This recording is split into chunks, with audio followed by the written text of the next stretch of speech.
Hello and welcome to another episode of Curious Cat Crime Sunday. This is Shelby, and today's episode is going to be on the Cleveland kidnapping House of Horrors case of Ariel Castro. And let's get to it.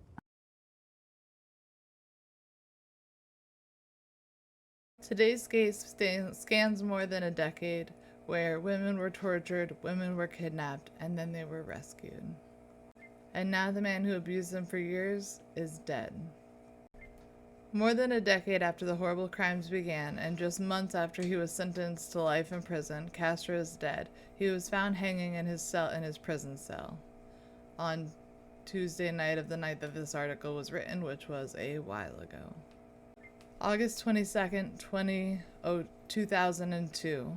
Ariel Castro kidnaps Michelle Knight. She was the first. April 21st, 2003. Ariel Castro kidnaps Amanda Berry. April 2nd, 2004. Ariel Castro kidnaps Gina Dejesus. May 6, 2013. Michelle, Amanda, and Gina are rescued inside Castro's Seymour home. Castro is arrested. This was because, if I remember correctly, either Amanda or Michelle was able to escape and went over to the next door neighbor who called 911. I'm sure we'll get into that further as the video goes on. August 1st, 2013, Ariel Castro is sentenced to life in prison plus 1,000 years. August 5th, 2013, Ariel Castro is transferred from the Lorraine Correction Institution to the Correction Reception Center in Orient, Ohio. August 2nd, 7th, 2013, I can talk. Ariel Castro's Seymour home, which became referred to as the House of Horrors, and I understand why, is demolished. September 3rd, 2013, Ariel Castro is found hanging in a cell in Orient, Ohio, and is later pronounced dead. Now let's get more in depth into the story now that you have a short timeline. On August 22, 2002, 21-year-old Michelle Knight, known as Lily Rose Lee, was late for an appointment with a social worker to discuss custody of her son, where she heard a male's voice say, "Want me to give you a ride?" asked Ariel Castro.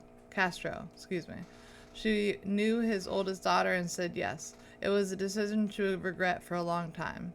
Authorities admitted they used limited resources to look for Knight, and she was removed from the National Crime Information Center database after 15 months. It's really sad. Ariel Castro abducted Michelle Knight, Amanda Berry, and Gina Dejesus and held them hostage at Seymour Avenue home, where he continually aped and abused them. April 21st, 2003. Amanda Berry is kidnapped. Less than a year later, the day before she turned 17, Amanda Berry was walking home from work when she decided to accept a ride from Castro. She called her sister to let her know she had a ride. Berry knew another daughter of his and agreed to visit with her, but she never saw her. A week later, an unknown male used Berry's phone number to call her mother and told her, "I have Amanda, she's fine and will be coming home in a couple days." Can you imagine the torture of that? You get a call and you're like, "Oh, thank God, she's safe." And then you don't see her for a decade. God, that's terrible.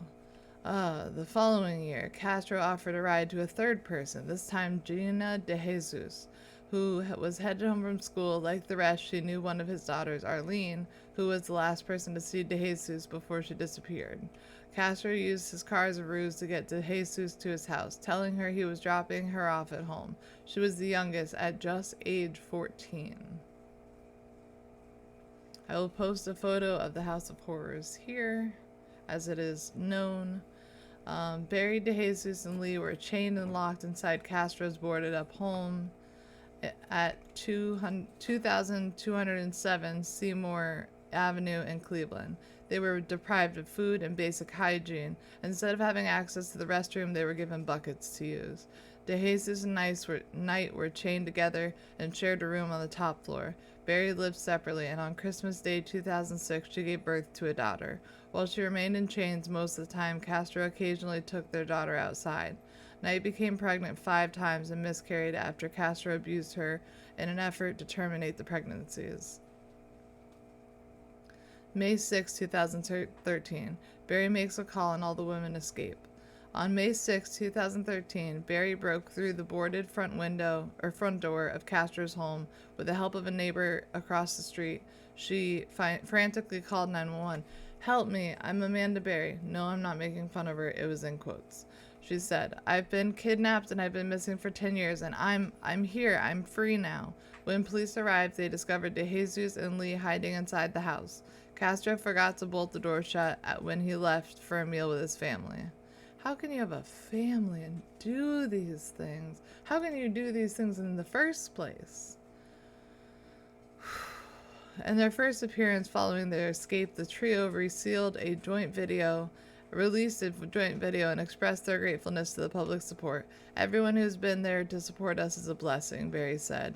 They shared that they reunited with their families and were staying positive for the future. However, the three women were not ready to speak to the media and were hoping for privacy.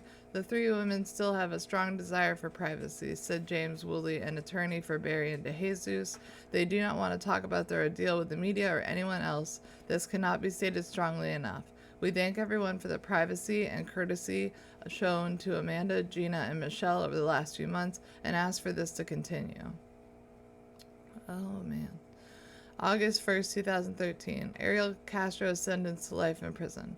The day that Barry escaped from Castro's home, Castro had left to have lunch with his family and forgot to lock the door. Police arrested him as he returned.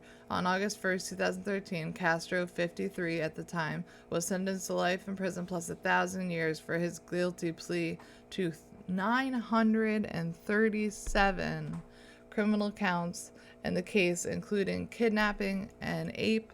A month later, he was found hanging dead by a bedsheet in his prison cell. This I am adding to the video because I find it to be very inspirational, but in 2014, a year after her escape, Knight released Finding Me, is what the name of it is. The New York Times best-selling memoir described the ape, torture, and near starvation and isolation she endured for more than 10 years. Everything in that house was unexplainable. Lee told people, "It happened, and I don't know the reason why." However, she emphasized that she does not want to be seen as a victim, but rather a survivor. "I don't dwell in the past. I really try to look forward," Knight told people. "I want to be remembered as a victor, not a victim." And it looks like Amanda Barry and Gina Dejesus also released a memoir.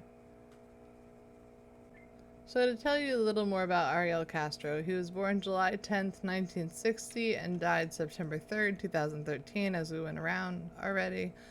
He was born in Dewey, Yaco, excuse me if I'm pronouncing that wrong, Puerto Rico, the son of Pedro Castro and Lilian Rodriguez. His parents divorced when he was a child, and he moved to the mainland United States with his mother and 3 biological siblings. Zoe, don't do that. He doesn't like you.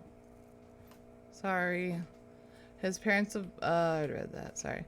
They lived in Exton, Pennsylvania before settling in Cleveland, Ohio, where Castro's father and several other family members were living.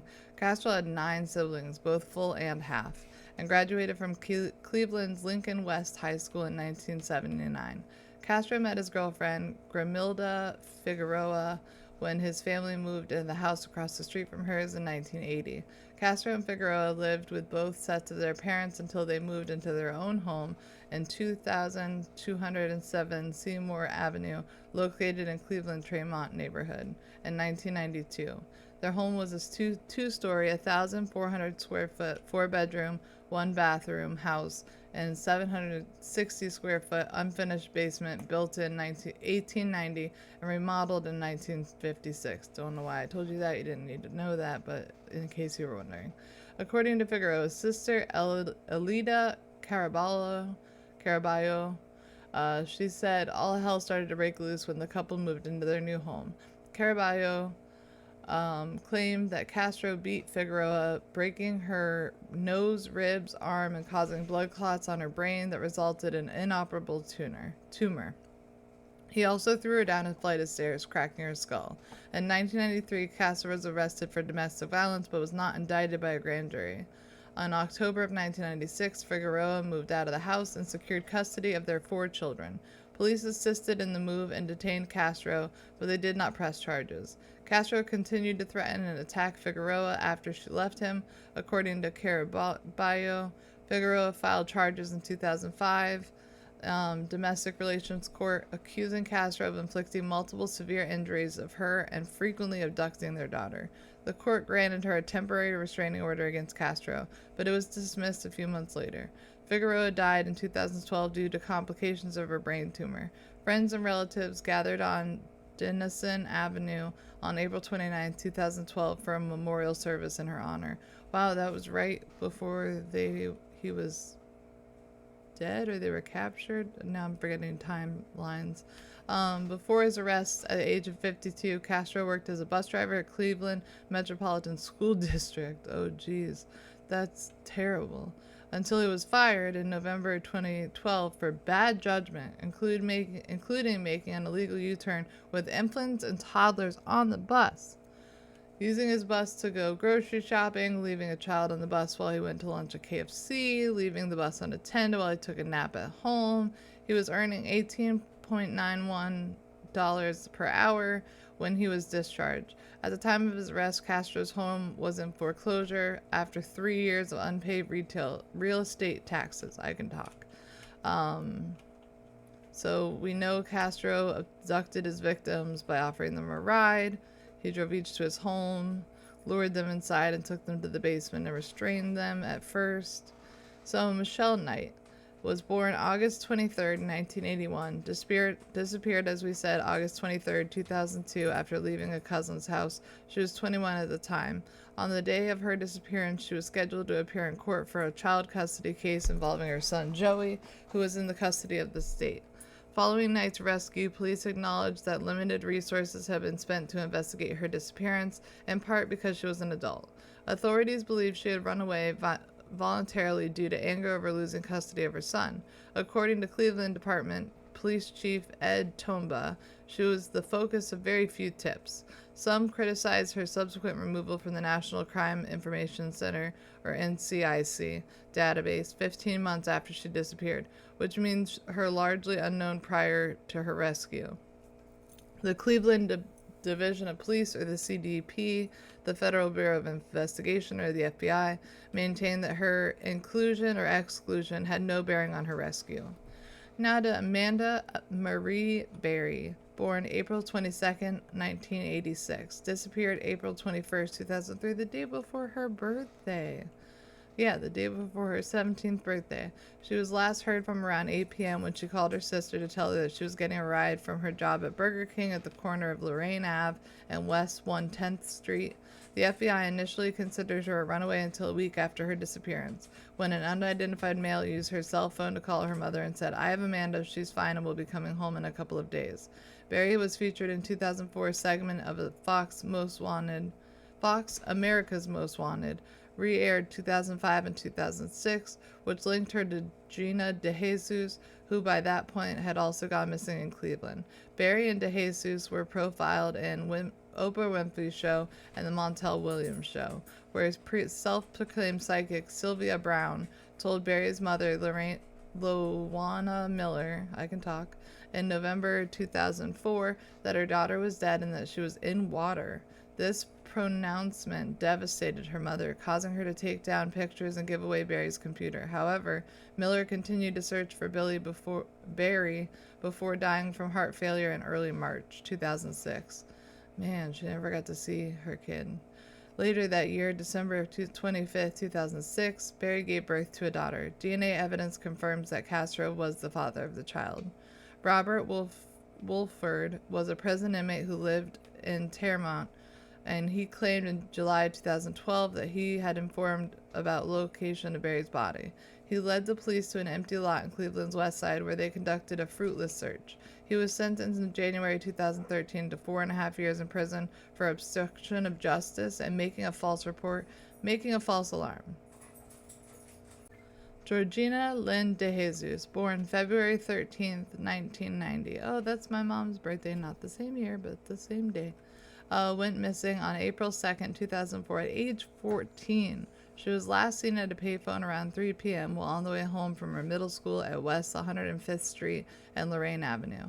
At the time, she was friends with Castro's daughter Arlene. Shortly before Gina disappeared, she and Arlene had called Arlene's mother, Gramilda Figueroa, for permission to have a sleepover at Dejesus' house, but Figueroa replied that they could not, and the two girls parted ways. Arlene was the last person to see Dejesus before her disappearance.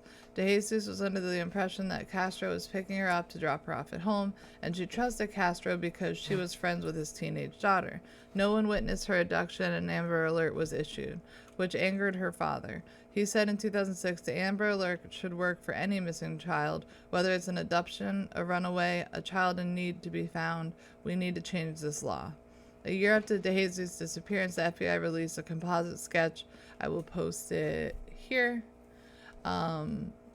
Description of the male suspect described as Latino, 25 to 35 years of age, 5'10", 165 to 185 pounds, with green eyes, a goatee, and possibly a pencil-thin beard.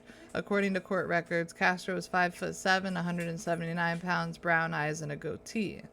Dejesus was featured in America's Most Wanted segment, which links her to Barry. The disappearance received regular media attention into 2012, while the families held public vigils. Castro attended at least 2 of these vigils, reportedly participating in search parties, and tried to get close to the Dejesus family. Castro's son Anthony was a journalism student in 2004, and he interviewed Dejesus' mom for an article about a disappearance in the Plain Press newspaper. Police kept the investigation open and offered a $25,000 reward for the information.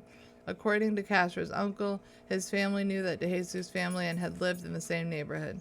Castro falsely claimed that he was not aware that Dejesus was a member of that family when he abducted her. Upon being kidnapped, Castro took Michelle Knight to the upper floor of the house, tied her hands and feet together, and pulled her up using her hands, feet, and neck. He left her there for 3 days without food.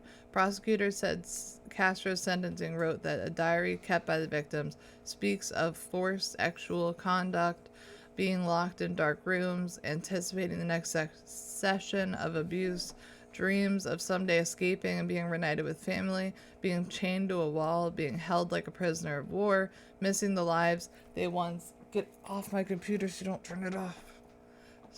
Continuous abuse and desire for freedom. The women were kept in locked bedrooms where they were forced to use plastic toilet paper that were emptied infrequently. They were fed 1 meal a day, allowed to shower twice a week at most. Knight told police that Castro had impregnated her at least 5 times and had induced miscarriage each time through beating, hitting her with dumbbells, punching her, slamming her against walls. He was also starving her. Knight's grandmother told reporters that she would require facial reconstruction surgery due to the beatings she endured, and had lost hearing in one ear. At one point, Knight had a pet dog while in captivity, but Castro killed it by snapping its neck after it bit him, trying to protect Knight. Dejesus told law enforcement she was aped, but did not believe that she was ever impregnated. That would be someone different than the person that said she was pregnant 5 times, just so you know. On Christmas Day 2006, Castro allegedly ordered Knight to assist in the birth of Barry's child, which took place in a small, inflatable swimming pool, and threatened to kill her and the baby if the baby did not survive. At one point, the baby stopped breathing, and Knight was able to resuscitate her. Castro occasionally took Barry's daughter out of the house, including a visit with his mother. She called him daddy and Castro's mother grandmother. In 2013, he showed one of his adult daughters a picture of the child and said she was his girlfriend's daughter from a previous relationship. He told others she was his granddaughter. Barry taught the daughter how to read and write. According to a statement from the CDP, as I mentioned above what they were, officers visited Castro's home only once following the kidnappings to discuss an unrelated incident. Castro did not appear to be home at the time and was later interviewed elsewhere. Neighbors claimed they have called the police about suspicious activity observed at the home, and police said they had no record of such calls. Castro's son Anthony reported that there were certain areas of the house that were locked and inaccessible. He also mentioned occasion 3 weeks before the women escaped when Castro asked him if Barry would ever be found. Anthony said that he told Castro that Barry was likely dead, to which Castro responded, "Really? You think so?" NBC affiliate WKYC reported that Castro recalled each of the three abductions in great detail, retaining his during his interrogation, and indicated that they were unplanned crimes of opportunity. According to WKYC's source, Castro did not have an exit plan and believed that he would eventually be caught. He referred himself as cold-blooded and an ex-addict. Not an ex-addict, but one that starts with an S. I can't say that word. Police found a suicide note in his house in which he discussed the abductions and wrote that his money and possessions should be given to the kidnapped women if he were ever caught. On May 6, 2013, Barry was finally able to make contact with Castro's neighbor, leading to her escape with a 6-year-old daughter and rescue of Dejesus and Knight by authorities. According to police, Castro had left his house that day. Barry realized that he had failed to lock the big inside door, although the exterior door was bolted. She did not attempt to break through the outer door because she thought Castro was testing her. According to the police report, previously Castro had tested the woman by leaving the house partially unlocked and exits unsecure. If they attempted to escape, he would beat them. Instead, Barry screamed for help when she saw a neighbor through the screen. Neighbor Angel Cordero responded to the screaming, but was unable to communicate with Barry because he spoke little English. Neighbor Charles Ramsey joined Cordero at the house's front door during the rescue. They kicked a hole through the bottom of the storm door, and Barry crawled through, carrying her daughter. Ramsey said that Barry told her that she and her daughter had been kept inside the house against her will. Upon being freed, she went to the house of another Spanish-speaking neighbor. With Ramsey's assistance, called 911 saying, "Help me, I've been kidnapped. I've been missing for 10 years. I'm here. I'm free now." God, that gives me goosebumps listening to it. Responding police officers Anthony Espada and Michael Tracy and Barbara Johnson entered Castro's house. They walked through the upstairs hallway with guns drawn, announcing themselves as CDP. After peeking out from a slightly open bedroom door, Knight entered the hallway, leaping into the officer's arms, repeatedly saying, "You saved me." Soon afterwards, Dejesus entered the hallway from another room. Knight and Dejesus walked out of the house, and all three women plus the child were taken to Metro Health Medical Center.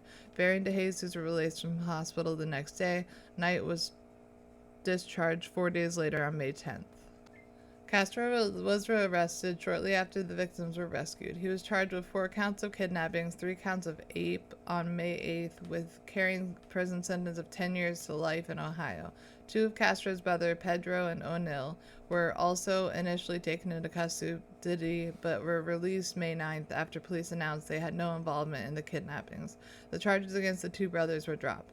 Castro made his first court appearance in Cleveland Municipal Court on May 9th, where bail was set at $2 million per kidnapping charge, adding the total of $8 million. Prosecutors intended to seek the death penalty against Castro. Additional charges were reporting to be pending, included aggravated murder for intentionally inducing a miscarriage, attempted murder, assault, a charge for each instance of ape, and a kidnapping charge for each day each captive was held. Wow, so that's a lot of days. Good. On May 14th, Castro's attorney said he would plead not guilty to all charges if indicted for kidnapping an ape.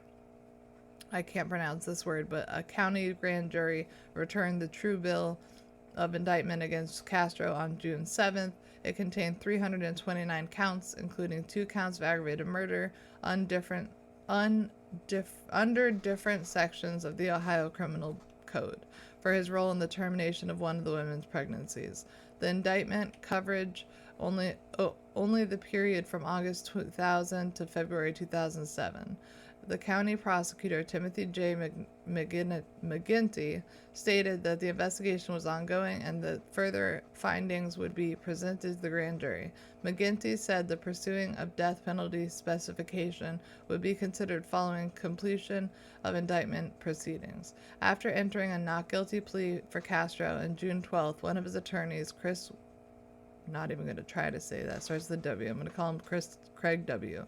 Craig W. said that although some of the charges against Castro were indisputable, it is our hope that we can continue to work towards a resolution to avoid having an unnecessary trial about aggravated murder and the death penalty. He noted, we are very sensitive to the emotional strain and impact that the trial would have on the women, their families, and the community. Castro was found competent to stand trial on July 3rd. On July 12th, that county I'm not going to pronounce, county grand jury returned a true bill of indictment for the remainder of the period after February 2007. It brought the total counts up to 977. 512 counts of kidnapping, 446 counts of ape, 7 of gross sexual imposition, 6 of felonious assault, 3 of child endangerment, 2 of aggravated murder, and 1 possession of criminal tools. Oh, you put your paw on me? Thank you. This is a hard case, so I appreciate it. On July 17th, Castro, sorry, I'm not laughing at the case, I'm laughing that he keeps putting his hand on me. Castro pled not guilty to the expanded indictment. He faced death by lethal injection if convicted on all charges. Castro pled guilty on July 26 to 937 of the 977 charges against him, including charges of kidnapping, ape, aggravated murder, and as part of the plea bargain, which called for the consecutive life sentence of life plus in prison plus 1,000 years, all without parole. Under the plea deal, Castro forfeited his right to appeal, could not profit in any way due to his crimes. He also forfeited his assets, including the Seymour Avenue house, which prosecutors said would be demolished. Castro was told by the county that I'm not going to say because it's very confusing looking. Common Pleas Court Judge Michael Russo, you will not be getting out. Is that clear? To which Castro responded, I do understand that, Your Honor. Castro also made comments about his addiction to pornography. Can I say that? Actual problems and that, but was cut off by Judge Russo, who said such issues could be discussed at August 1st sentence hearing. A law firm representing Barry, Dejesus, and Knight released a statement that the 3 women were relieved by today's plea. They were satisfied with the resolution of the case and are looking forward to having the legal proceedings draw to a final close in the near future. At sentencing hearing August 1st, Castro was sentenced to consecutive life terms in prison plus 1,000 years, all without the possibility of parole. He was also fined $100,000. The court forfeited all of his properties, assets to the blank county government. Before his sentencing, Castro addressed the county for nearly 20 minutes, in which he said he was a good person and not a monster. Yeah, okay.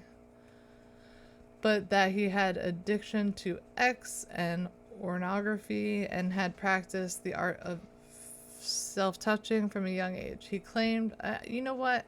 Many people do that, and they don't kidnap young women. God, that makes me angry when people blame other things.